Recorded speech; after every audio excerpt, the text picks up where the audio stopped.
I sit down, I light one up, and pour myself a drink. And I have found that it picks me up and gives me time to think. It's been a long day, you know it's true, but I'm feeling right at home. And now I must say that time is due. Let's get on with the show,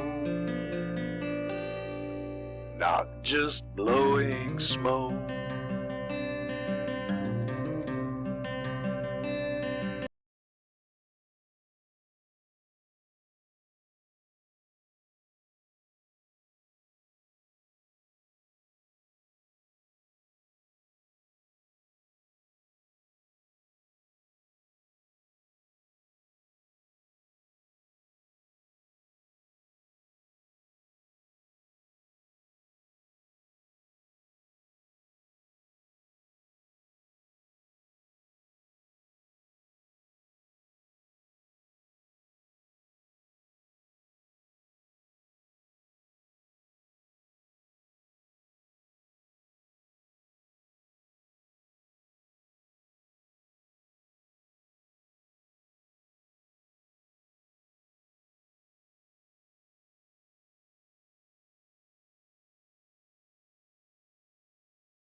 We're lighting this up here.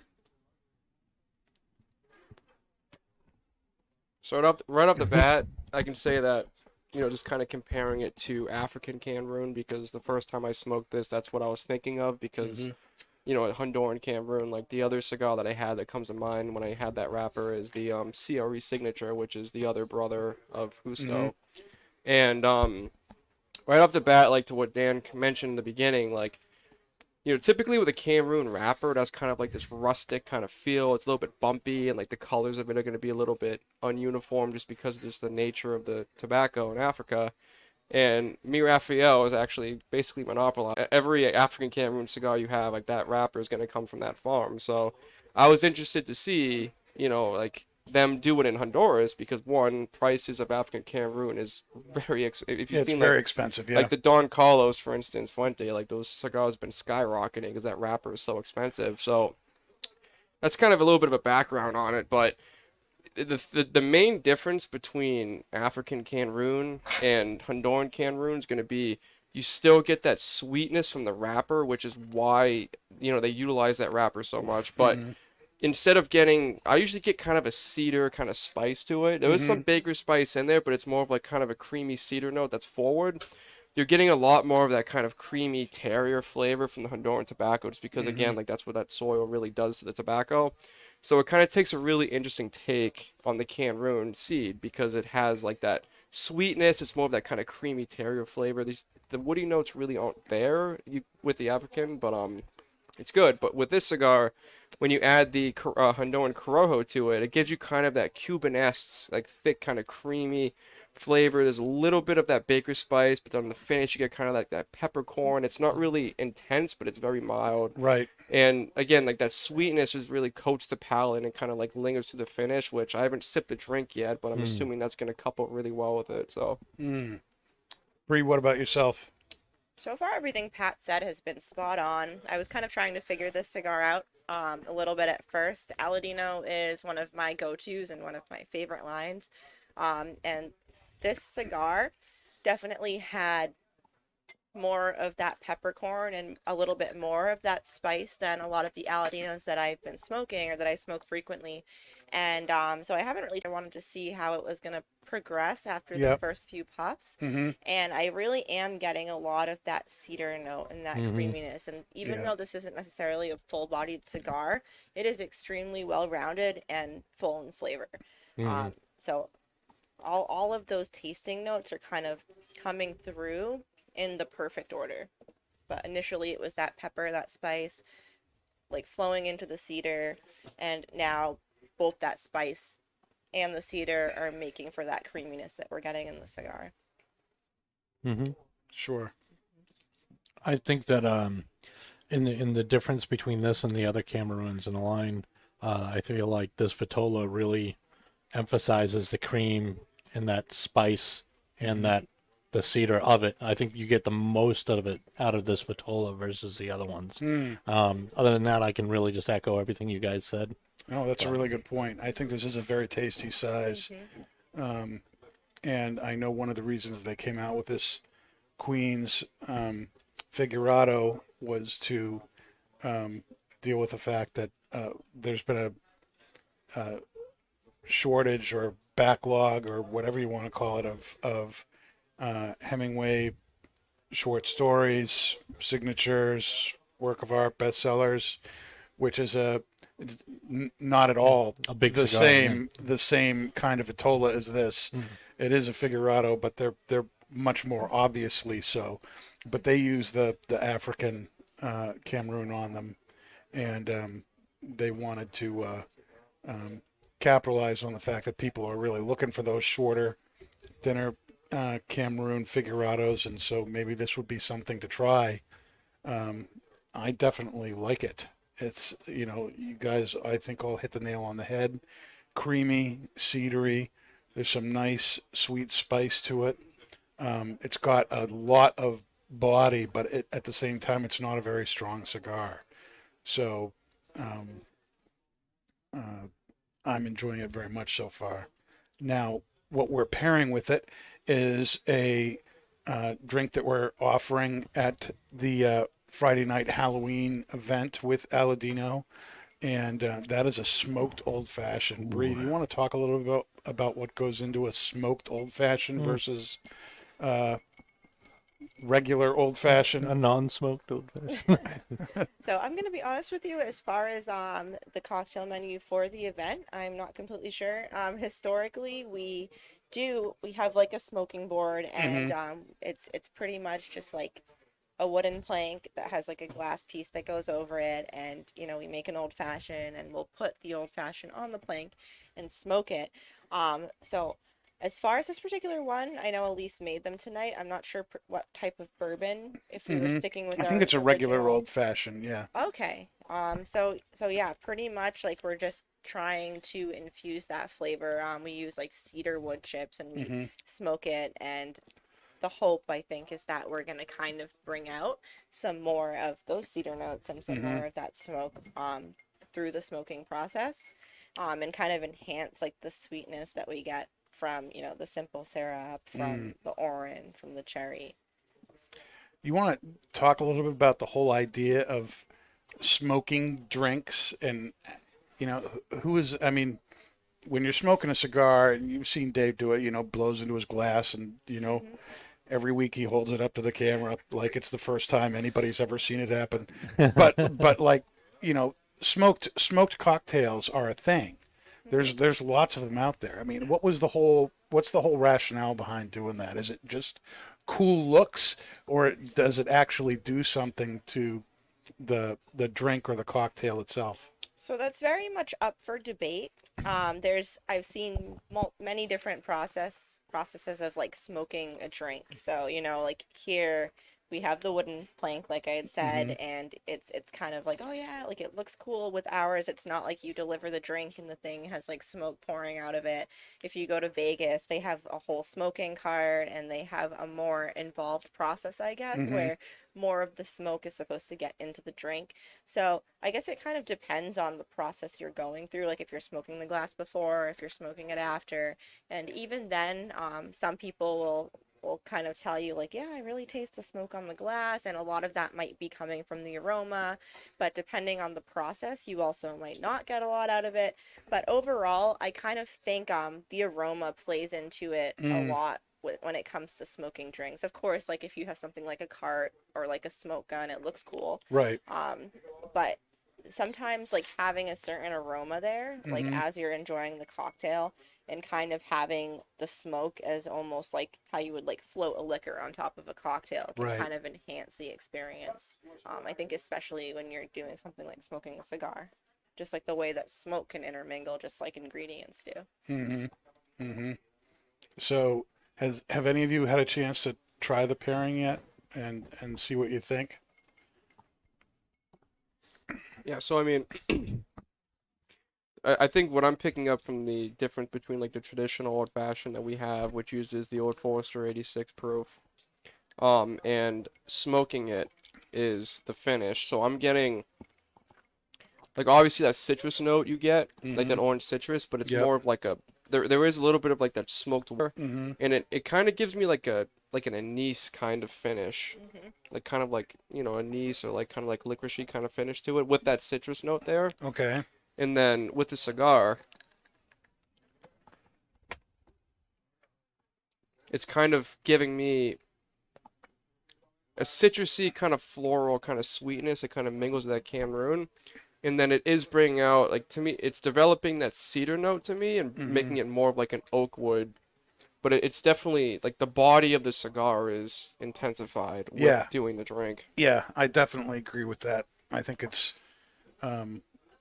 you know, the sweetness is still there, but those wood notes really get deeper. It's very interesting how that happened, and there is that sweet spice. I can see anise. I don't know if that's the word I would use, but I see what you're getting at. There is that kind of It's like a bitter orange. Yeah.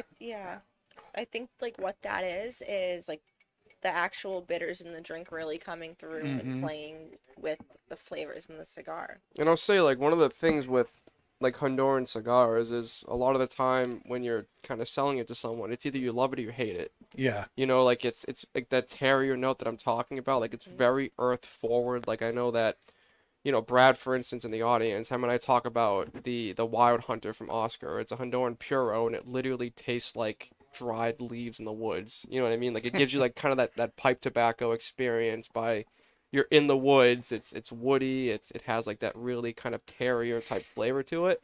And that's when you like, say terrier, all I think of is dog. Me too. It's like earth, except to me it's like a richer earth. Isn't that Terran? Terran? Terran. Is it? It's pronounced Terran, or I think maybe it's Terran. is it Terran or Terran? Terran. Well, Terran. terrier is a kind of a dog. Yeah, So it's that's Terran. that's All right, someone Unlike- fact check me on the pronunciation of that. But you know, more point is, you either love or you hate it. You know what I mean? yeah. So to me, the times that I've had people that don't like Honduran tobacco because of that really earth forward profile, this old fashioned is really kind of cutting those notes, and it's Right. emphasizing more of that cream. So, like to me, like the main difference between Honduran Corojo and then Cuban Corojo is, again, like Honduran has that really earthy forward profile. So with the old fashioned, it's actually kind of bringing out more of that Cuban side of the Corojo seed. Because again, it's authentic Cuban Corojo that's grown in Right. Honduras. So it's actually like making it very much more like a Cuban, which is why I like Aladino, because it gives me that kind of Cuban-esque profile, but has more body, and it's me better quality than a Cuban cigar is nowadays. Anyway. Yeah. I think Aladino in general is very Cuban forward, like especially their vintage. It's like a vintage Toro to me tastes exactly like a Monte Cristo number 2. You're not the only person who thinks that. I've heard that before. Of course, one of the things we need to talk about with all this stuff is the big event that we're having this Friday at Twins, the 28th of October. And we're having a big retail event with Aladino. And Edgar hopefully will be there for that event. He'll be there. He'll be there for that event. And that goes on from 4 to 7 downstairs in our retail area. We're going to have a great selection of Aladino cigars, all the different lines that they have. Now, you can prepare yourself for that event by getting an Aladino Halloween ticket. That ticket is $50, and it comes with a 4-pack of Aladino cigars. And the idea behind that is that you can try a variety of different Aladino blends if you are unfamiliar with a brand, and smoke them, and then come to the event, and then you kind of have an idea that you know what you like, and you can take advantage of specials and things that are going on that night. Bringing that ticket with you also is going to get you that night a tasting of Rabbit Hole High Gold bourbon. We're going to be drinking that in the second half of the show tonight. Like I said, the smoked old fashioned is one of the pairings that's going to be offered with Aladino cigars that Friday. And you, in addition to getting the high gold, you're also going to get with the ticket $13 off any box of Aladino that you buy. So we already discount the boxes. Most boxes at Twins are discounted 10% off the suggested retail price of those boxes. So in addition to that, you're going to get another $13, plus you're going to get a 4-pack of Aladinos on top of that. And then you get to reach into what we're calling the haunted price bucket. I'm very excited about this. This is going to be a very creepy thing. And I'm not going to give you all the details about what goes in, but we're going to have a big bucket.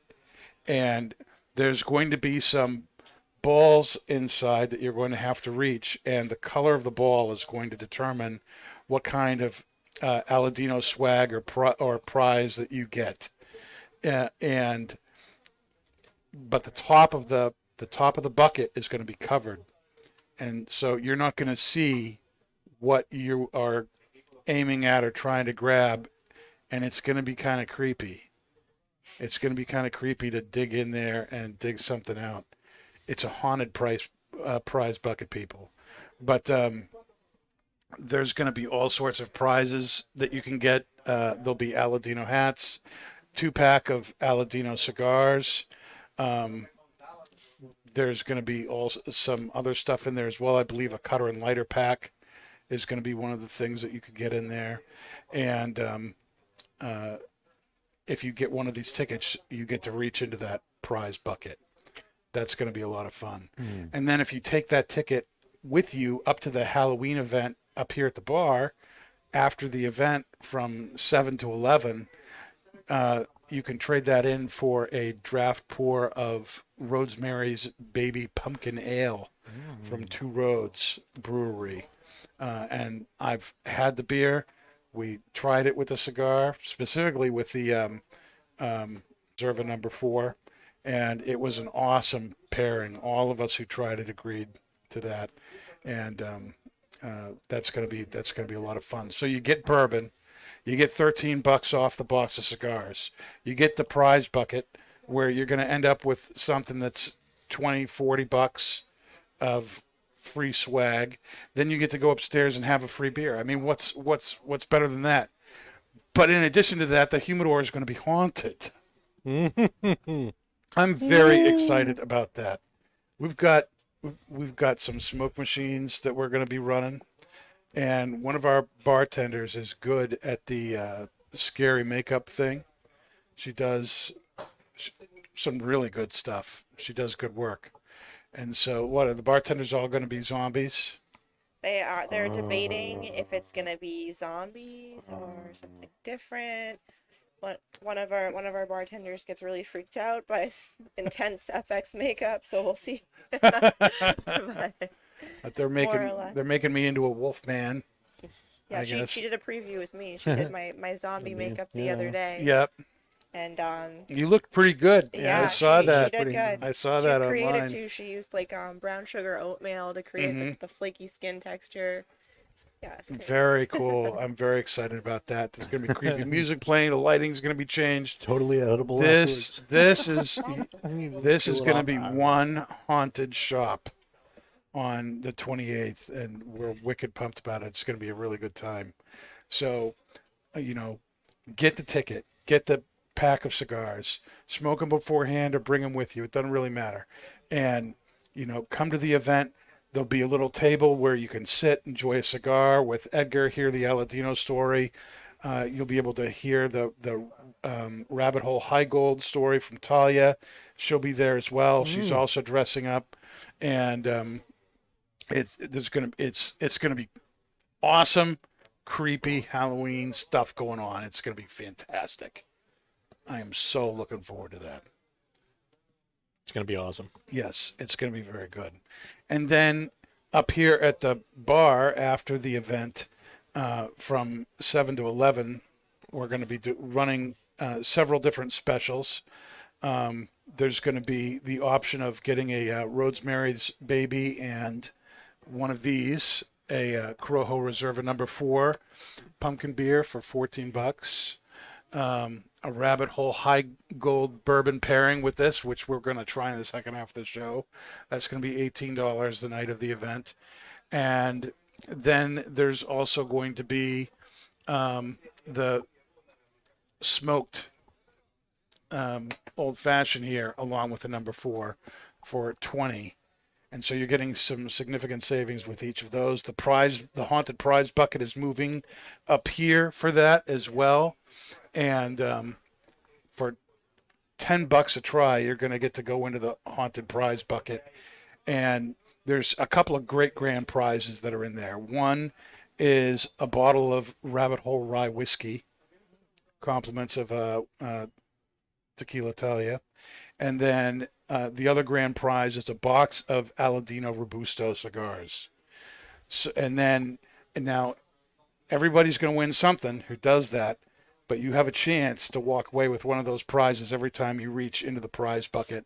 In addition to those, there's going to be a couple of Sam Adams prize packs that are going to be made up.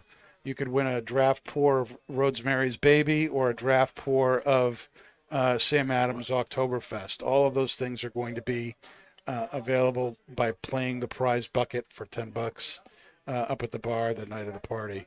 That's going to be a lot of fun. Do you know what they're some other things that they might be trying to do up here as far as making it creepy? I mean, Music, premise maybe? of the creepy is, the fog machine being involved. I'm wicked pumped about that. We're going to be playing like Thriller and stuff like that online. Oh, I'm sure. I mean, like, Spooky stuff. we have the smoke machines and they suck out all the cigar smoke. We might just have to turn it off and let it get real spooky and let like the cigar smoke and the fog just kind of create this vague haze of mist that drips over the bar. The Halloween haze. Yes, Yeah, but no, lots of that's going to spooky be a lot of cocktails, fun. lots of experimentation, potions, potion master. Yes. Gonna have to make the Witcher drink. Remember that? Oh, Trial of the The Grass. Trial of the Grasses. Yeah. It's a fun one. That doesn't mean anything to anybody, Dave. So why don't you explain what that is? Yes. Uh, Tell the story. Speaking of, there's our customer there. yeah. We did a. Was it for Thomas? I can't remember. No, it it was was for Mike, it for was- Soda Mike. It was it was for Soda Mike, and we did a special drink with the smoke gun. Well, so yeah, he doesn't usually drink. So one day he's like, you know what? I'm gonna get a drink, like create something. It was like a slow Saturday night, and it was around the time when The Witcher was getting big, that TV show. And so I made some crazy contraption with like gin and grenadine, and essentially it looked like this like neon green Green, cocktail yeah, it with was like like a float of like red. Red. And, Yeah, it was so. and it was in like a tall glass, and like I think we pulled out the smoke gun and we did the whole like bubble smoke thing. And so we're like, what do we call this thing? And so he's like, Trial of the Grasses, which is like a test in The Witcher. Wow. It's what turns the Witchers into Witchers. Yeah. So did it go anywhere, that drink? It stayed. The word spread. It was a word of mouth drink. and Yeah. That's what it is. But it looks spooky, so I guess it falls into the Halloween cocktail. Green, red, yeah. Yeah. Could Very be spooky. Christmassy too. It could be, but if you saw No. it, No, maybe not. it's kind of It's spooky. it's spooky. very It's more spooky than cheery. Yeah. Yeah. Not too much share. It's the neon. What's the thought so far on the pairing? Is the smoked old fashioned and the Cameroon a good match, do you think? I think it's very complimentary. It's not wowing me though. I just think it's a good complementary pairing. Yeah. I mean, that's kind of how I feel about it. I don't know. Yeah, I'm kind of getting this. Because it certainly isn't changing the cigar into something it's not. No, it's not taking anything away. It's just refining that earthy note to kind of bring forward. Like you can get more of the Cameroon out of it. You can get more of those creamy notes. You can get more of that Spice, The yeah, the cedar note cedar to me notes. is intensified, and that's why I'm saying it's kind of an oak Yeah, note. it's definitely a lot more woody. But it brings the wood forward, Yeah. and it's just again, it's bringing everything out in the cigar. It's just cutting down the earthy notes just a little bit out of it, Right. which can be seen to be overbearing to some people. Now, tonight, my cigar confession was going to be asking Edgar what, one of his cigar pet peeves was. That he's not here, and so I'll share one of mine off the cuff. And that is, one of the things I'm happy with tonight is that I haven't seen any of us really touch up the cigar. There are times when you need to touch up the burn or whatever, but there are people out there who are like, if it isn't exactly razor straight, they're like, they go through whole, cans of butane, making it exactly and constantly hitting the end of the cigar. And, it's not supposed to burn, in this. It's a leaf. It's a leaf. Yeah. It's going to wave a little bit here and there, but you can tell by looking at all of this, if the cigar is rolled right, there may be a little bit of wonkiness there, but it should correct itself as it's going down. And you're never going to know whether that happens or not if you keep trying to step in there and change things. And the more you burn the wrapper yourself, the more likely you are to actually change the flavors that you're getting, because those torches that most people use are exceptionally hot, Creating and char, they're not. if they create char, if you don't know what you're doing, that can, or if you're not careful, you can really impact your experience of the cigar by overdoing that. And so, one of the things I look for, as I'm lighting stuff, is I don't want to have to reach for once you've lit it and you've lit it correctly, which maybe takes a few more seconds to do it that way. You shouldn't really have to relight it again unless you're like doing a podcast and you talk for 20 minutes and then you realize your cigar's gone out. Because most cigars, You know, there's it's natural. There's no chemicals in them, so it's not going to keep burning.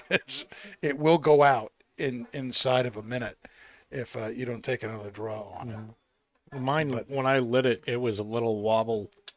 Had a little. It wasn't. I don't know. I guess I didn't light it correctly, but it's absolutely straight now. Yeah, You know, and that's the thing. It's like you just. it's a little bit of a challenge to light a figurado. You know. It is. And, you know, I just like to see where it goes. Like, is it going to correct itself? Is it going to, you know, and that's one of the most impressive things I've consistently seen with Aladino in particular, is that they almost always have like a razor sharp. You can almost always see every draw that you've taken in the ash, you know, where it's had a hot point or not. It's amazing. Like, they have like the best rollers in the business, I think. This is really, really tasty. Yeah, it's I can totally get behind. I'm already a big fan of the Cameroon version of Aladino, but the Queen's in particular, I think is fantastic. The I queen think the size ring and gauge the Connecticut is and amazing too. the queen, the figurado shape, the ring gauge, I think that just really enhances the blend of the Cameroon here, and I really, really enjoy it. Pat, what about you? Yeah, I mean I think the Toro is probably the other one I've had, right? And yeah, I definitely, again, like the Honduran Cameroon is just any cigar I've had with it, either if it's from CLE or Aladino, I've been a huge fan of it. But yeah, the Queen's definitely, because again, since you have like that kind of little nipple on the figurado, you get a lot more of that wrapper right off the bat before that, you know, the fillers kind of engage in the blend. And it's just interesting to see how it develops. And this definitely has more of that fuller bodied kind of profile to it, just because of that smaller gauge. Because the Toro, I think, it's a 52, I think. 52 gauge? Yeah, it's a I 52. believe. Yep. So, again, I'm a Corona smoker, which is why the number 4 that we're doing next is my favorite Aladino, by the way. But Mine too. it's again like getting as much of the wrapper as I can. It's awesome. So I definitely big fan of the Queens. Plus, also like a lot of people that don't like Perfectos, I find it's because they have like, you know, like the gauge changes, so the gauge gets bigger in the center of the cigar. The reason why I love the Queens is because it's a figurado, but it's really like other than just the nippled foot. So it's not really an aggressive figurado. It's more of a low key thing, and it's, again, the size is very convenient. It's kind of like an hour smoke, and you know, it's like I love the Queens. I wish they would do a Queens in the Corojo Reserve. Like I really wish they would do that. Like I would, they have a figurado which is basically a torpedo, but. If they did a Queens, I'd be so happy. Yeah, I would love to see a Queens in the Reserve. Bree, what about yourself? Final thoughts? I'm gonna agree. I mean, my favorite sizes are, of course, Lancero. But after that, like Coronas, Robustos. I've always been a fan of Figurados. Like, you know, like even like our Club Perfecto. Even like torpedoes.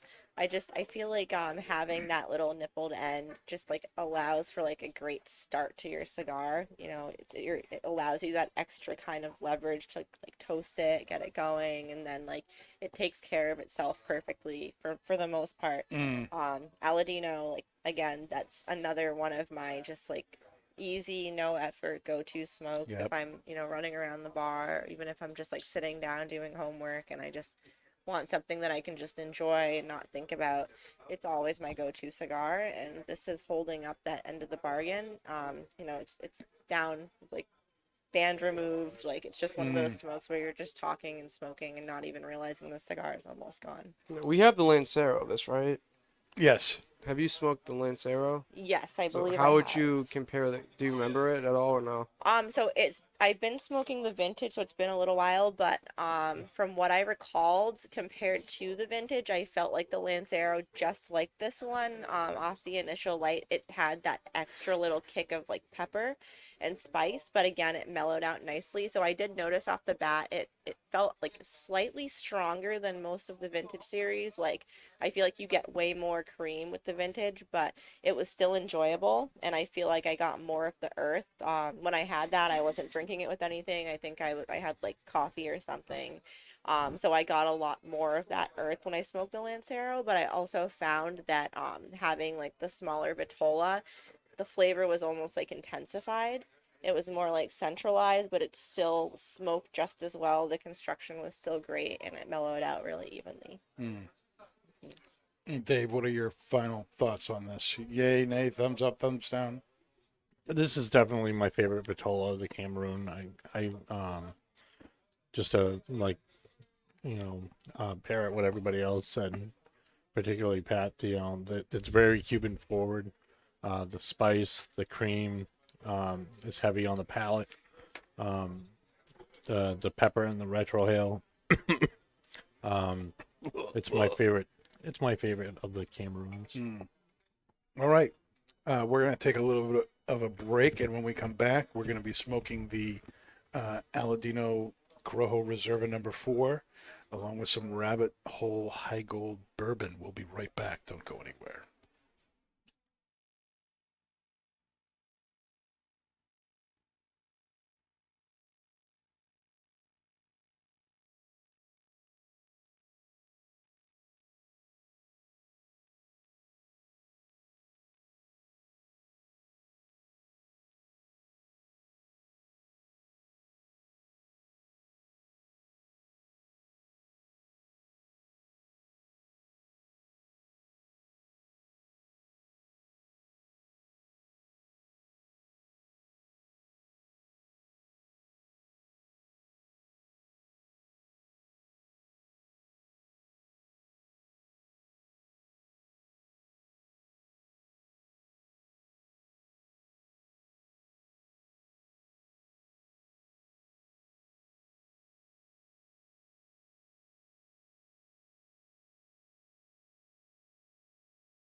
All right. All right, everybody. We are back, and now we're smoking another cigar that we are very excited about. That's going to be highlighted at the Halloween party this Friday, the 28th, at our Aladino Halloween event. And that is this, the Aladino Corojo number 4. This is a cigar that comes out once a year, comes out in November of each year, and that's the only time you can buy it. Fortunately, here at Twins, we buy enough of it that is able to keep us pretty much in it year round. and this is a Corona. It's a 5x46, right? Yeah, I want to say it's probably like a 44, right? Is it a 40? I don't know. I was thinking that Edgar was going to be here, so I didn't exactly look up the. I can You look want- while you're talking. look- I think it's a 44. Okay, but it's an all Honduran Corojo Yeah, cigar. 44. 44. Okay, so a 5x44 cigar, Honduran Corojo, wrapper binder filler. Authentic Honduran Corojo means that the plant has not been genetically altered in any way. Authentic Corojo only grows to 4 or 5 feet tall. That's about half of what most tobacco plants grow up to. Some of them grow not quite double that, but the yield is significantly less. The plant is much more prone to different diseases. It's very difficult to grow. The Aroa family has kind of mastered that and has been growing it on their farms in Honduras for years and decades, and they are excellent at it. But because the yields are low, you can only make so much of any given cigar, given the leaf size. The Corojo cigars use the upper leaves of the cigar that get more sun. They get a little bit of a thicker wrapper. They get more flavor to them. And this is one of the best cigars I think Aladino makes. And we are pairing it with the Rabbit Hole High Gold Bourbon, which is going to be one of the pairings that's offered Friday night up here at the bar. This cigar and this bourbon for $18. That saves you. So, what is a pour of this cost at the bar? The High Gold, is it like 15, 16 bucks? Just about. Yeah, right. Somewhere Right around there. And then this cigar is, if you buy it, it's $10. So to get it for 18, that's a really good price. And I was with Tequila Talia, who, like I said, will be here for the event on Friday, and we had several different Rabbit Hole bourbons that we taste tested with this cigar. She's actually going to be on the show in a few weeks. We're doing a bourbon challenge here, bourbon drinking challenge, and this is something we can talk about a little bit too. There's 8 different bourbons. I think it's 4 Jeffersons, 3 Rabbit Holes, and then what's the bourbon with the elephant on it? Smooth Ambler. The Smooth Ambler. If you try all 8 of those bourbons, You got a you're free gonna ride get home. You're gonna get your. It doesn't. It's not done. Not Dave. It doesn't all happen in the same night. It doesn't all happen in the same night. We're looking for repeat customers, not like one and then send them Just home. saying, and- 8 drinks at all. One Hey, thing. right. we are offering it as a flight option too, if you wanted to get 4 at a time. As 4 at a long time as a pour. flight. Okay. Yeah. And then, once you've tried all 8, you're going to get your name engraved on a plate that is going to be put on a barrel top that's going to be displayed here in the bar. And Well, I've I'm seen doing it. that. It's freaking amazing. The barrel top looks awesome. It's pretty cool. It is. It is pretty cool. And that's just going to be going on until the whole thing is filled in. And every time we get 5 or 6 names, we'll send those names in. They'll get the strips engraved and bring them back and put them on there.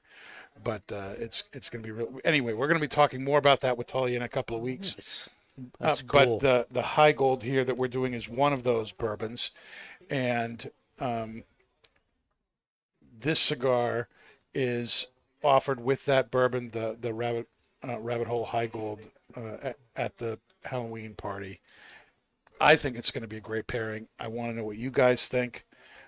This has always been one of my favorite Aladino since it came out. They first came out with the Corojo Reserva in the Robusto. Then they came out with the Toro. This was the 3rd Vitola they came out with. About a year ago, a year and a half ago, they came out with a Figurado, a box-pressed Figurado, which is also very, very good. But this remains my favorite of the 4 Corojo Reserva It just sizes. pops in this, and I'm All like, right. well, hey, try this because this I is totally agree with you there. I would take one of these over an Oscuro any day of the week. yeah. Would you agree with that, Pat? No. It's again, Come on. you Yay, apples Genevieve. to oranges, Honduras to Dominican. It's one of those things where it's like, I think that the quality and the product in Aladino stands to Davidoff, but I think if you have like a traditional Davidoff smoker, getting them on it. Just smoked. Right. And it was interesting. And I'm still kind of getting that, and it's not a bad thing. Peppery spice, but it did have like a very like deep flavor to it. So I guess I'm still trying to figure out this cigar. And I don't think it's one that's good to put down, but it's pretty enjoyable so far, to just smoke, to just puff on. So yeah, I'm kind of curious to see how it will go, but I am still getting that kind of weird salty earth flavor, on the back end. Smoking it the second time. Pat. So based search I've done on the Crow Reserve number 4, the main difference and also why it's a limited production cigar is it uses higher priming tobacco Yes. for the filler, and they age it 3 to 4 years before releasing, because again, that's really intense tobacco. They gotta let it sit for a little bit. Yeah. So that's why, and again, I'm a Corona smoker, so even if Right. it didn't have that tobacco in it, this is gonna be the size I grab. But like, this is one of my like arsenal cigars. Like, so often you get guys that go in the humidor and they're like, you guys have to, and again, like that whole thing that I kind of talk about, like you either love or you hate Honduran tobacco. This is a very full-bodied Honduran tobacco experience, but this specific blend in the number 4, those kind of earthy notes I was referring to earlier, they're not present in this cigar. It's a very well-blended cigar.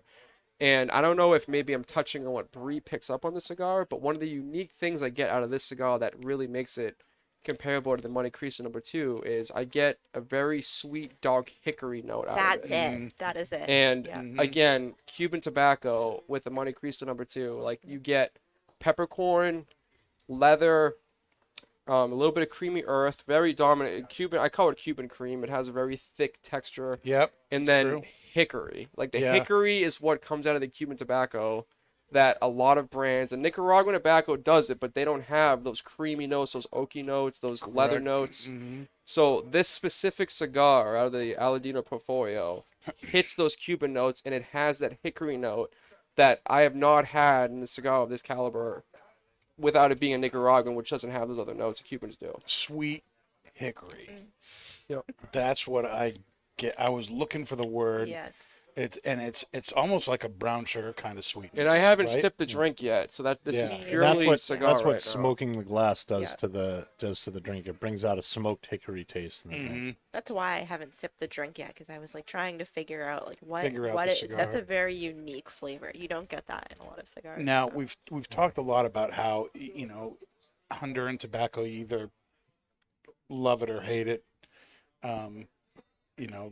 The obviously Camacho, which came out 20 years ago, was a huge, monstrous hit, and ironically, that was a cigar that Christian Aroa came out with, utilizing the same tobacco that's in this cigar. 8-9 years into it, Davidoff came along and said, "Hey, let's buy that." They bought the brand. They didn't, however, buy the recipes. They did not end up utilizing the tobacco from the Aroa farms.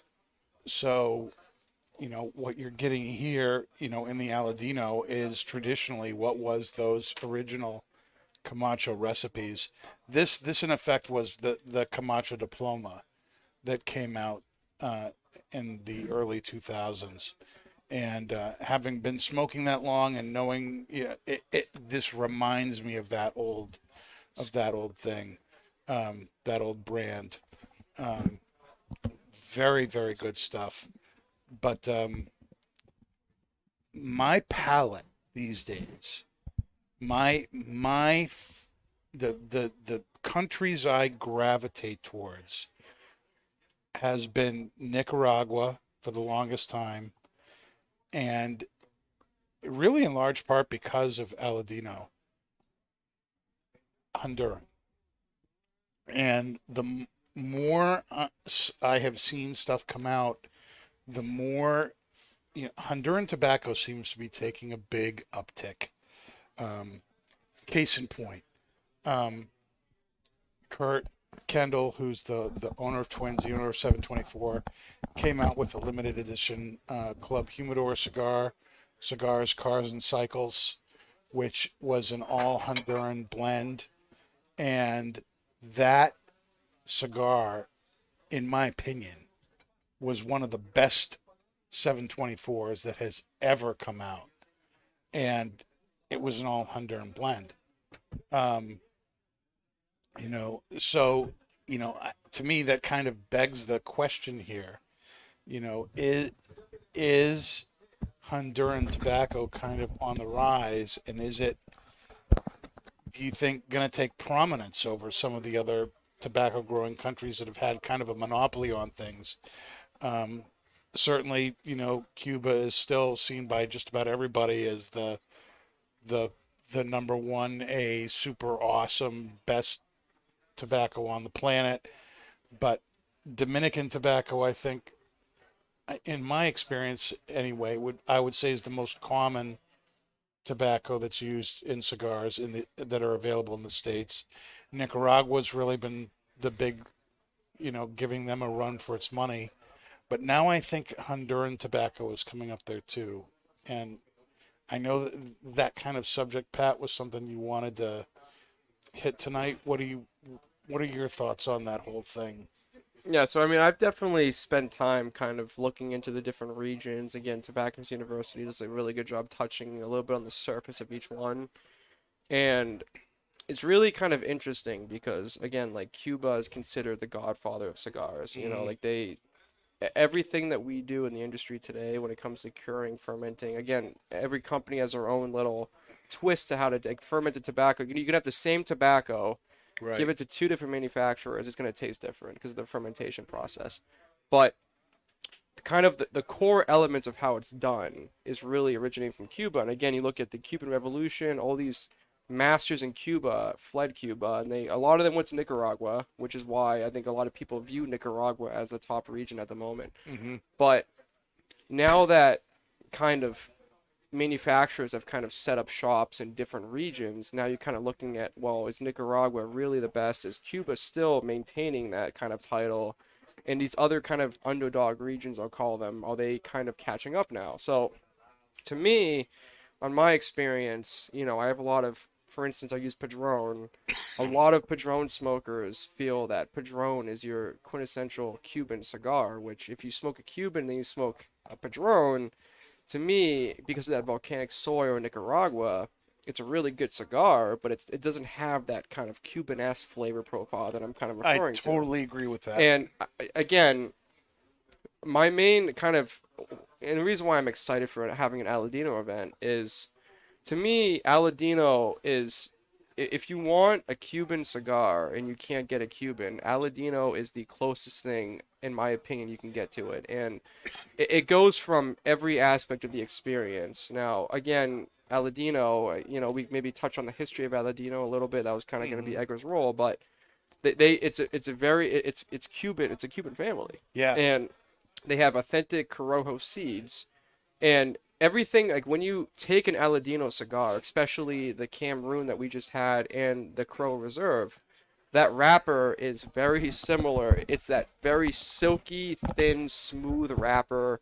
It has those very mild, refined veins on it. It has very tight and visible seams. It's very, if I took the bands off of an Aladino and gave it to someone, it has the same look as a Cuban does. And I guess my opinion is, I think that Honduran tobacco in the next 10 years is going to surpass every region currently manufacturing tobacco, unless those regions do something different. Now, And what do you mean by surpass? so when it comes to getting that kind of traditional Cuban profile, again, I don't think Cuba's doing a good job current day. I'm talking like the old school, like the pinnacle of Cuban cigars. Mm-hmm. And I think not every manufacturer is trying to do 4 or 5 years.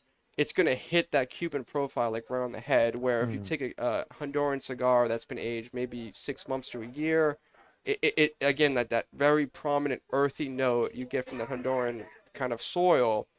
It again, you love or you hate it, right? So Right. in the number 4, again, to my example, everyone kind of picked up on that hickory note. Again, Monte Cristo number 2, that's one of those notes that the connoisseurs of Cubans look for.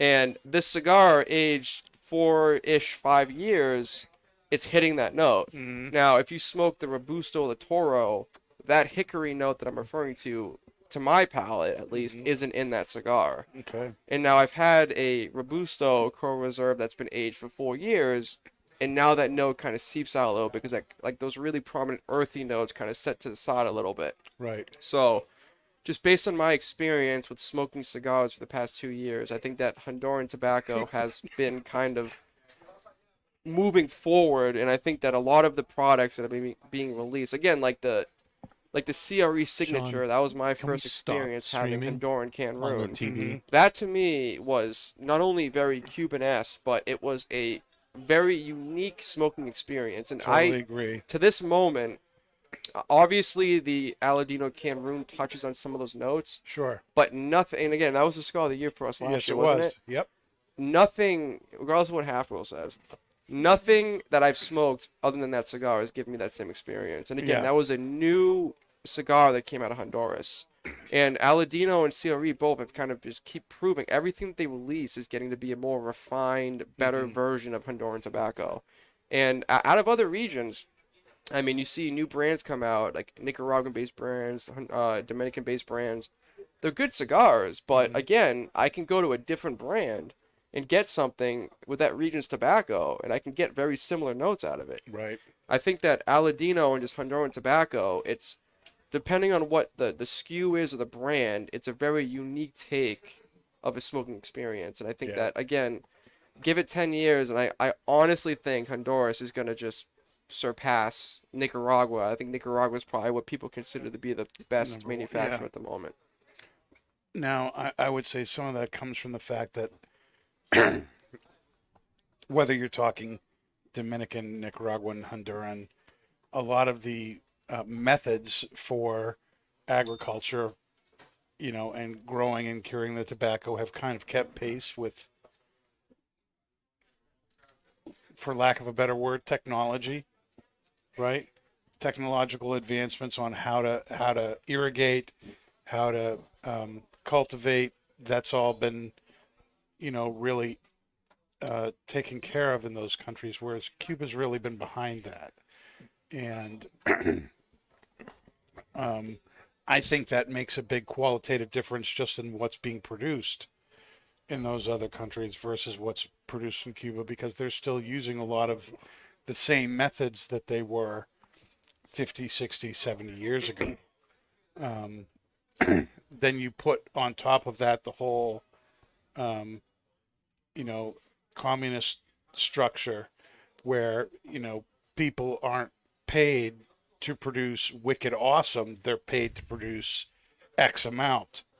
And they really, people I know who have been down there recently and seen how things are done, that's the attitude they have. You see whole fields of tobacco with the flowers on top of the leaves. You're supposed to, take those off, so prune them, so that all of the nutrients go into the leaves instead of into the flower. Mm-hmm. And when they were asked, why did you do? Well, I've already gotten my quota for the year, so I'm not worried about the rest of this. So all of that stuff isn't being utilized for the cigars. Maybe it's utilized for something else, but it's not being utilized for the cigars because the person's, he's paid to produce X, and he doesn't get paid more to produce more.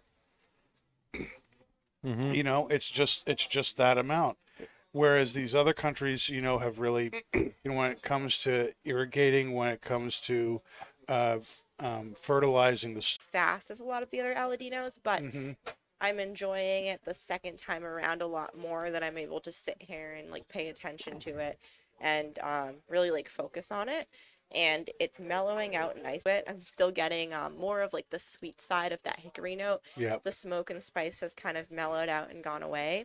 And I've tried it with the pairing now, and off the bat, the whiskey itself, with like the first half of the cigar, was a little bit bold, a little bit more like spice forward, not like pepper spice, but more like that bacon spice, Sure. with like a little bit of kick to it. And I added like a cap full of like just like a small cap full of water to the whiskey. Okay. And that actually opened up the pairing a lot more. It allowed like some of the sweeter, more mesquite notes in the whiskey to kind of complement. I could have had the old fashioned with it too, because again, like we chose all the pairings to pair with Aladino. It's not just Right. really with one cigar. So I kind of wish I had some left. I But kind of want you guys to put like a cap, just like a cap full of water into it. It actually it opens up a lot more. and while we're doing that, I'm just wondering, Mike, did you smoke any Aladino tonight? Brad, did you? Do you want to say anything about the pairings? Delicious. Do you want to put a headset on and say that or no? No? All right. People are so headset shy here. Mm-hmm. It's kind of funny too. Like we have like Aladino, like Christian Aroa, and I looked up actually the backstory with the High Golds, and the inspiration or the story behind Rabbit Hole is paying tribute to Christian High Gold. So it's kind of funny. You have Christian and Christian. Aladino's Justo, though. Oh, okay. Well, I was thinking like The okay, better yeah, of the two. the better of the two. But yeah, so with the High Gold, so just to kind of like go over the whiskey a little, so their story is paying tribute to Christian High Gold. The motivating force behind Rabbit Hole and a man named Christian High Gold are one and the same, to use nature, spontaneity, and imagination to create works of art that inspire others. High Gold, a German immigrant, took a leap of faith and settled in the rolling stone abundant hills of Louisville, Kentucky in the 1840s. His profession made him a natural resident of the state, as he was a trained stonecutter who, through his art, quickly became known for his ingenuity and allegiance to the United States. High Gold spent no time resting when adjusting to his new life. He immediately invested time into building his manor house, where he used his skills to carve beautiful renditions of his family. So yeah, I don't know. The backstory is always kind of a Rabbit Hole is really, yeah. it's a really good bourbon. It's a really good whiskey. Yeah, and it's another whiskey that goes through the process of being aged in like charred barrels. So the point of charring barrels is that it's supposed to bring out the sugars in the wood and allow them to manifest in the whiskey. So I believe with High Gold, with each of their barrels, they char them for like approximately like 20 minutes, and it's like this intricate toasting process. And then the whiskey rests in the barrels and allows that sweetness from the wood to come forward into the spirit. So it's, I feel like just that process alone plays with what Pat was saying about like the hickory sweetness in the cigar. So it makes sense as a pairing. I have one off-topic question I kind of want to ask the panel. Go ahead.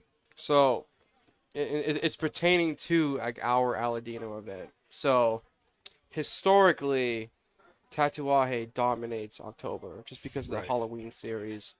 So I think that here at Twins, we're doing something very unique by kind of shedding light to another brand during this kind of season, like the spooky season. You know, like Aladino doesn't have any like Halloween cigars. They don't have anything that kind of pertains to Halloween.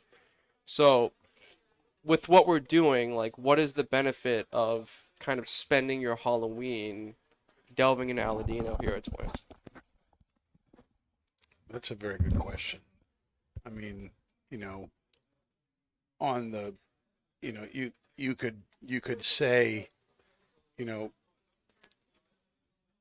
very matter of factly that, you know, while Tatuaje and the Monster series, and the Drax Redux just came out last week, it sold out in about 2 hours here at the store, which is normally associated with Halloween. They have not been doing events since the Corona hit in 2019, 2020, and they're still not doing events. And so the short answer to the question is why aren't we doing Tatuaje is, well, it wasn't really an option. that said, Aladino, not only is a great cigar and is utilizing recipes that have been tried and true since the early 2000s, and the family's been actively on that farm for it's 100 years, right? Mm-hmm. So they know what they're doing, and it's a crop to box kind of operation. They control everything. They're vertically integrated that way, we call it. So everything from seed to the box, they totally control. And, another thing I really like about Aladino is that, they are a really great friend of twins to, the support they give us. They're a brand that really, gets behind us when we do our annual, blues barbecue events. They're always one of the companies that participates in that.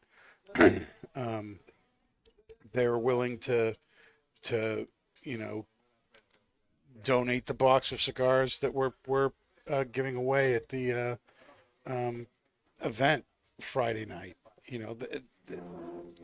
Those are really good things, and this is one of these brands that, even though it's only been around for 5-6 years, it's really really good, and it's one of those brands that we here at Twins really want to get behind, partly because of what they do for us, but just as importantly because the cigar is awesome.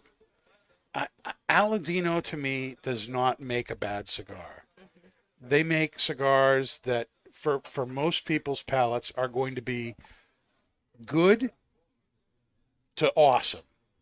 Mm-hmm. There are a lot of brands out there that make cigars that, some of them have some awesome stuff, but there's a lot of, cigars that, in a brand's portfolio that maybe just like, meh, I don't know. I'd never do that again. Any Aladino somebody gives me, I will smoke it. You know what I mean? It's one of those cigars where, I can get behind just about everything they make. They're not all my palate. No brand is all your palate, I think, unless you're a Padron smoker, in which case it's all your palate. But, I really love the fact that whether it's Connecticut, whether it's Cameroon, whether it's the Corojo, whether it's the box press Maduro, which features the San Andreas Maduro wrapper, or the original line, which is all, authentic Corojo wrapper and a more lighter medium kind of format. It's all really good stuff.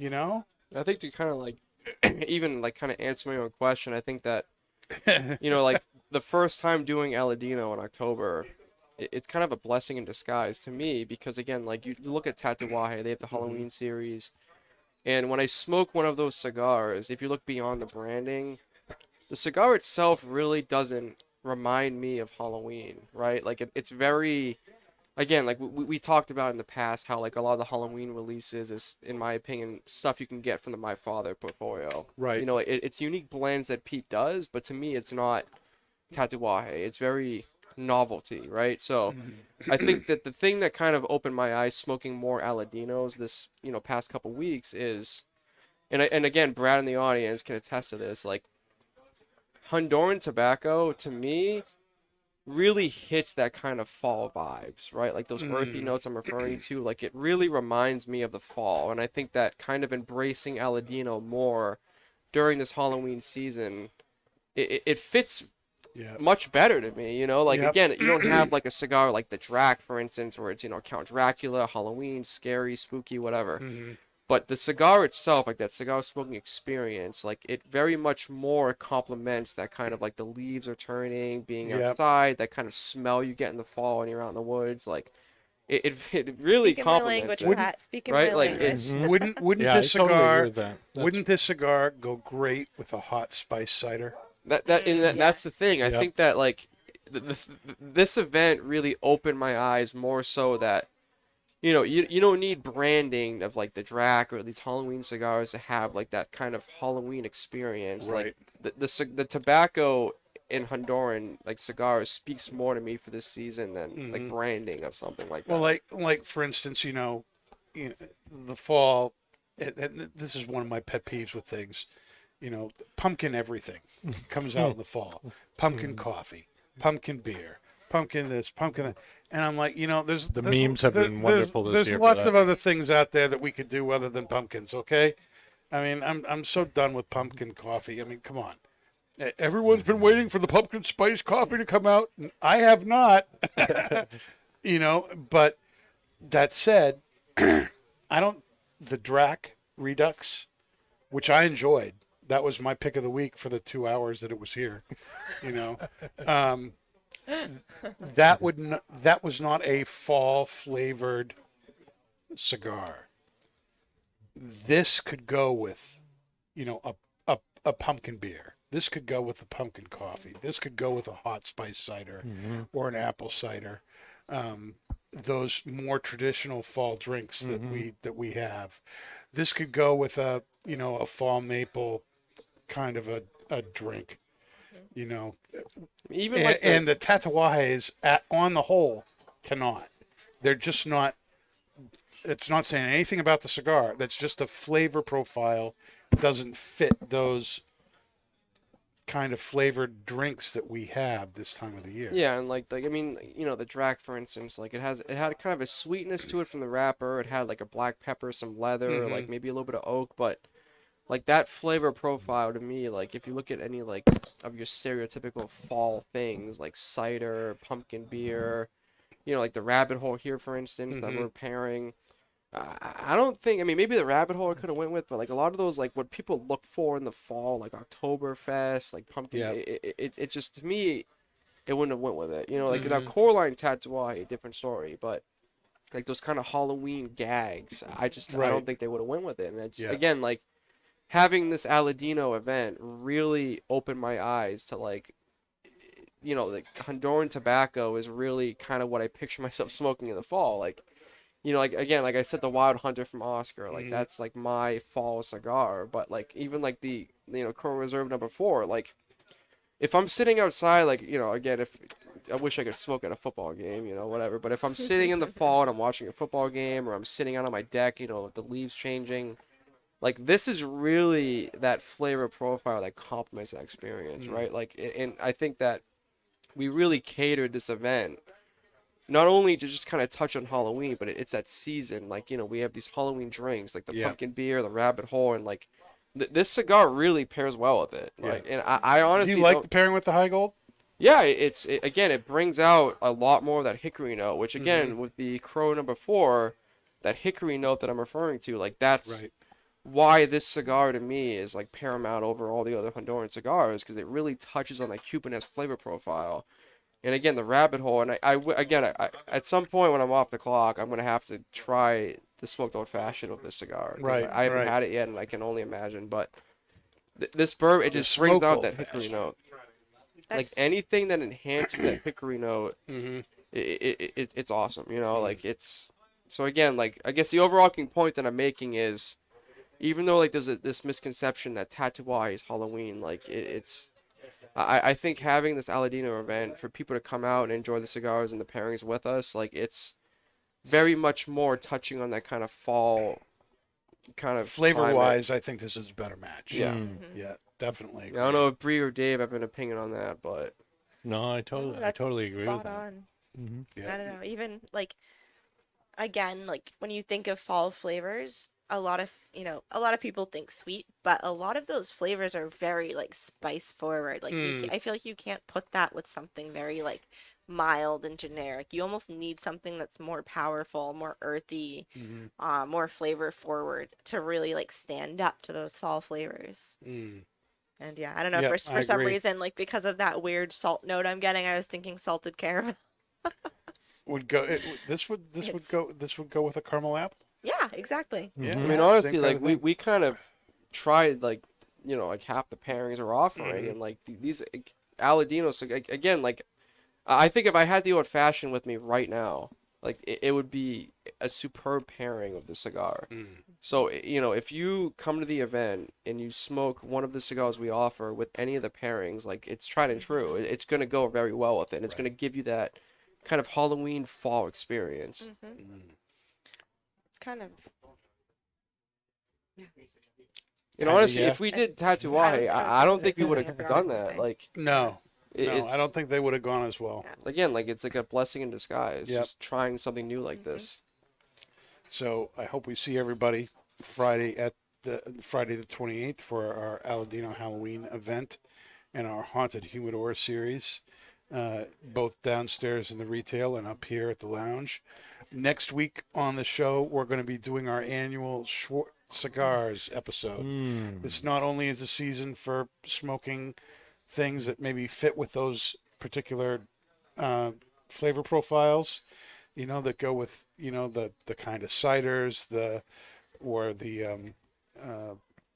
pumpkin flavored type stuff.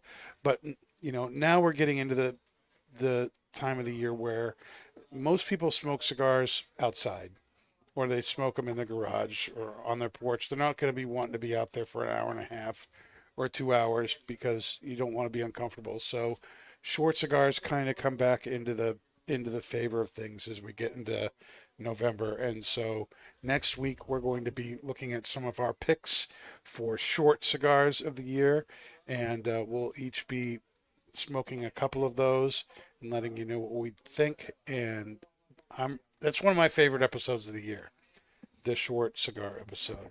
So I'm really looking forward to that. So we'll see you next Tuesday, 8 o'clock, right here on YouTube. Make sure you hit that subscribe button. If you're listening to the show after the fact on Podbean, iHeartRadio, Spotify, wherever you downloaded this podcast from, make sure you hit that subscribe button so that you don't ever miss a thing. We'll see you next week at 8 o'clock right here at the lounge.